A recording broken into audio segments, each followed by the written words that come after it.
For overlanders seeking remote and hard-to-access places, I do not regard South Africa as being high on the list when compared with other African countries. It's comparatively well developed. But for adventure travellers, it surely is one of the best. I lived in South Africa for 42 years. And during that time there were few parts of the country that I didn't visit. This is the third and final in this series as I take you to see some of these places with unseen footage and untold stories. This is cosmos all over the country, particularly in this part between Johannesburg and Durban. As the winter approaches, cosmos blooms.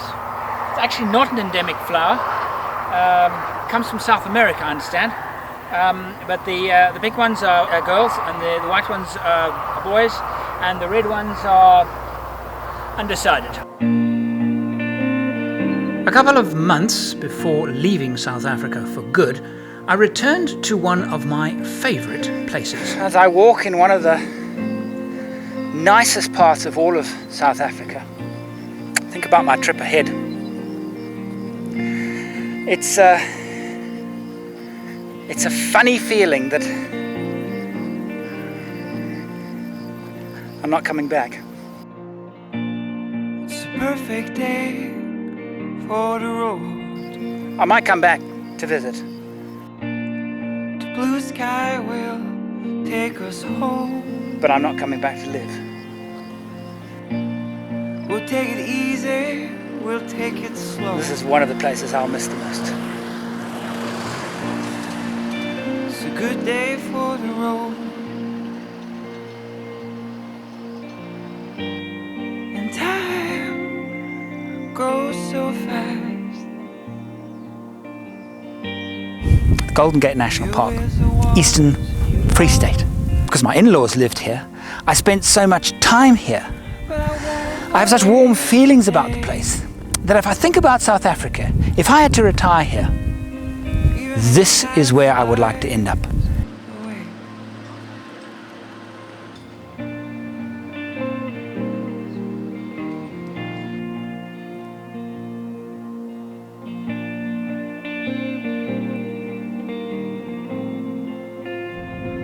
On that same trip, I went into Lesotho to remind myself how nice it is, and to add to a Lesotho Traveller's Guide DVD that was about to be released. Welcome to Lesotho. The DVD you have in your machine right now. The DVD was released in 2013 and was only sold in South Africa. It is no longer available. The trip took us past a marvel of modern engineering, the Katsi Dam. Lesotho sells water to its neighbours, and this is the largest reservoir in the project. There is only one lodge in the area. This is Katsi Lodge. Good name for it, really. The road that heads east from Maseru, the Blue Mountain Pass, the God Help Me Pass, which is the pass right here. Tar roads, you do not need a four-wheel drive to get a really good look at Lesotho. If you have a four-wheel drive, yeah, it's better. You can go further.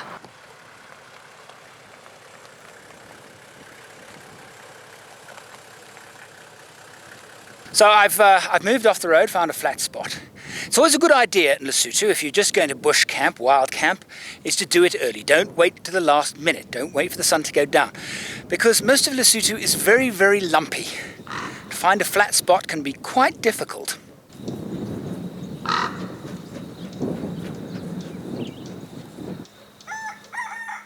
Well, it's early morning. We chose a beautiful spot last night to build a fly camp. A little flat area, not too far from the road.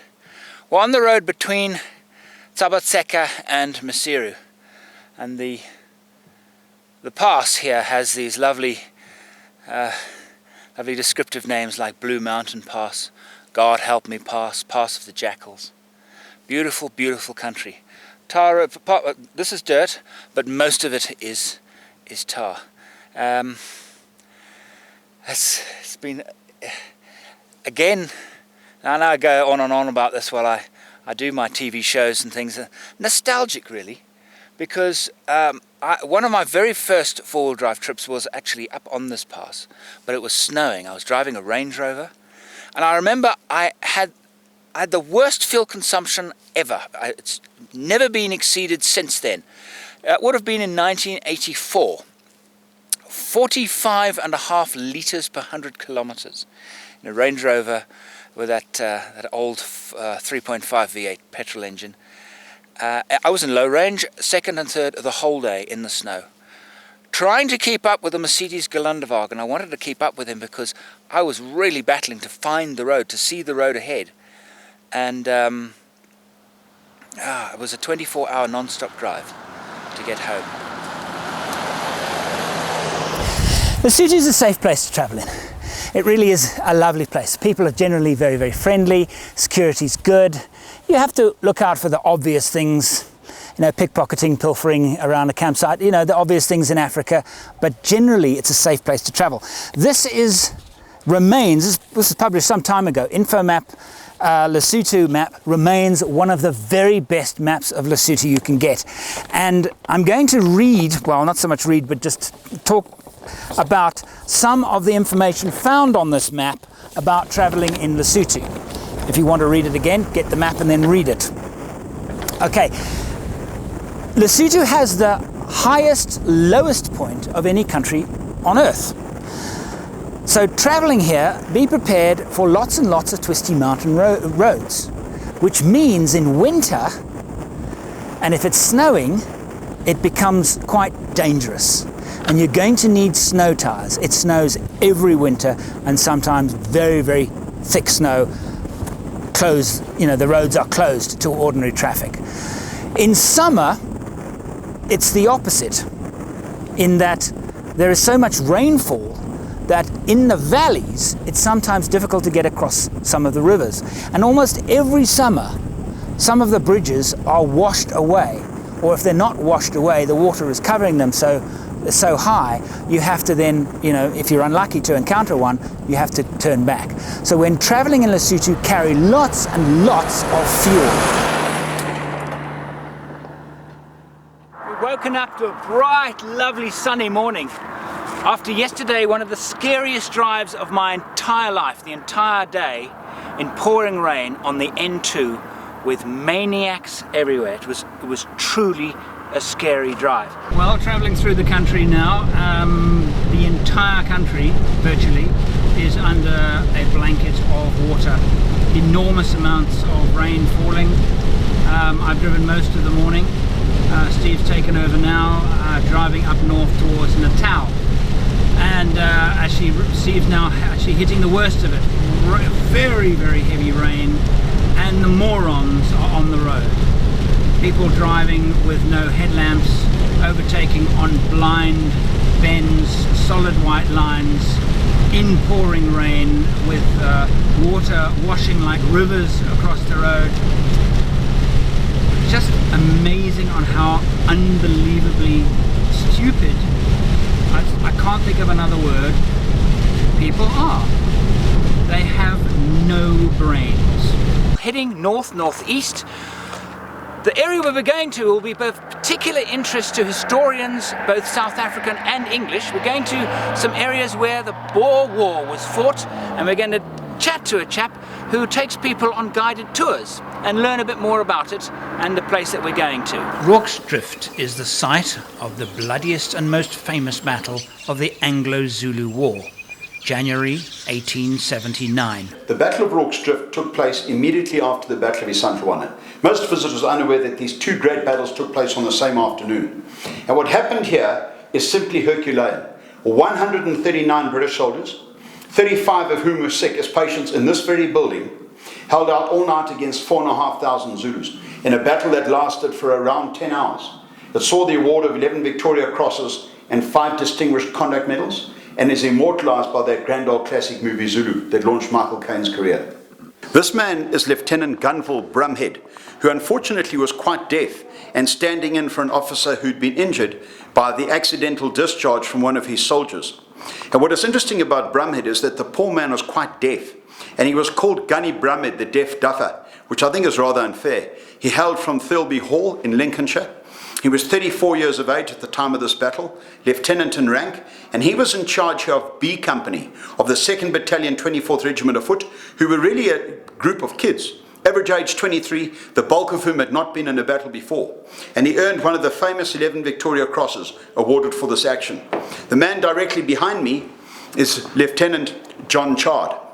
He was brevet captain in rank, awaiting promotion to captain, and he was the senior officer on the night of the fight, a Royal Engineer. But the man who really stands out for me in this entire story and defence is the man kneeling.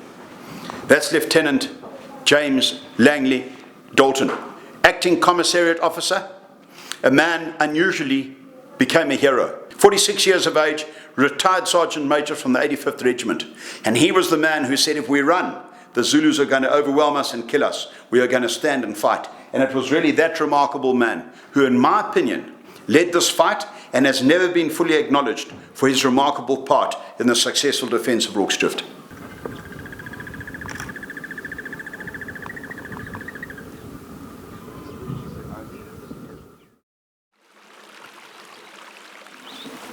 Well, that is a familiar sight for me.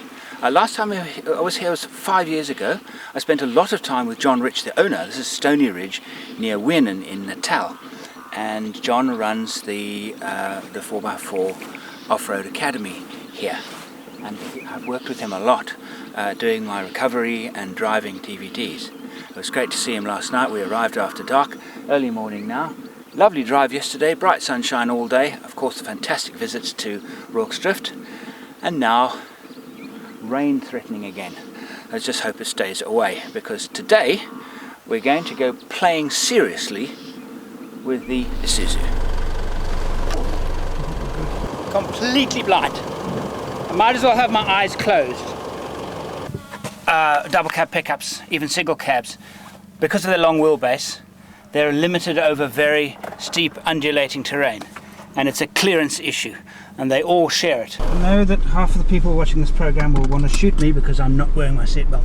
The fact is that with a seatbelt I can't see where I'm going, and the beeping will drive me crazy, so I've turned it off. And generally you should always wear your seatbelt, but then I can't do this, and if I can't do that I can't see a thing. So what's better, wearing a seatbelt and not seeing where I'm going, or wear a seatbelt, not wear a seatbelt, and actually see where I'm going?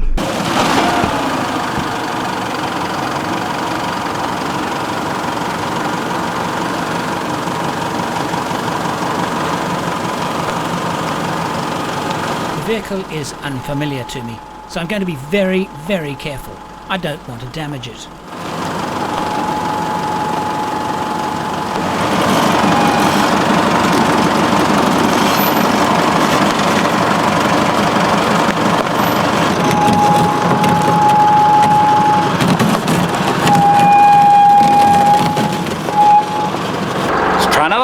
Try climb.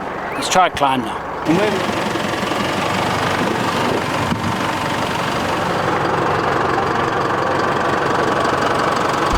The plan here is to do it the smoothest I possibly can.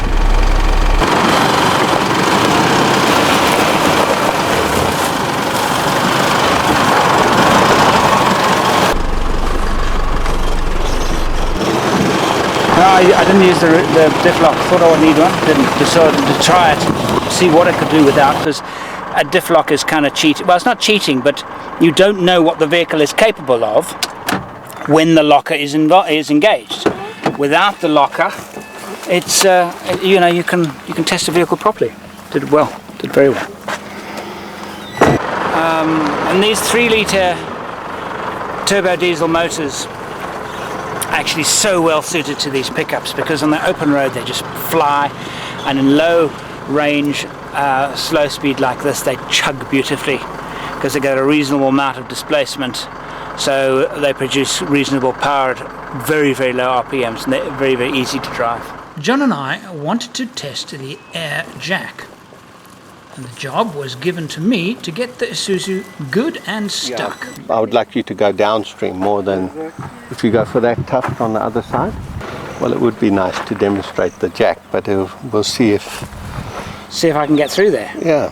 It's going... As it wants to lift itself there, and then shoot it across. So, but if you do it well, then we'll have to come back and do it badly.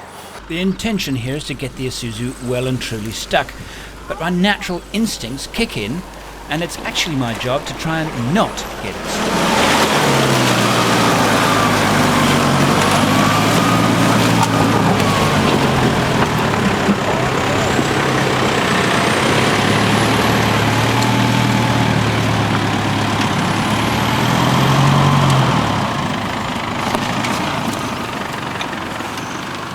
There you go.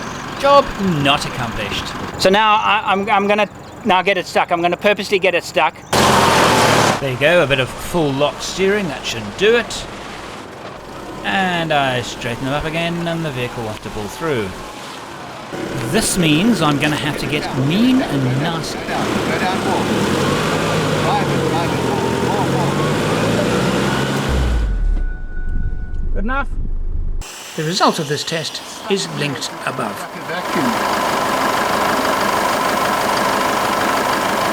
With a bit more packing of material underneath the wheels, it's time to see if it's worked. Well done, Andrew.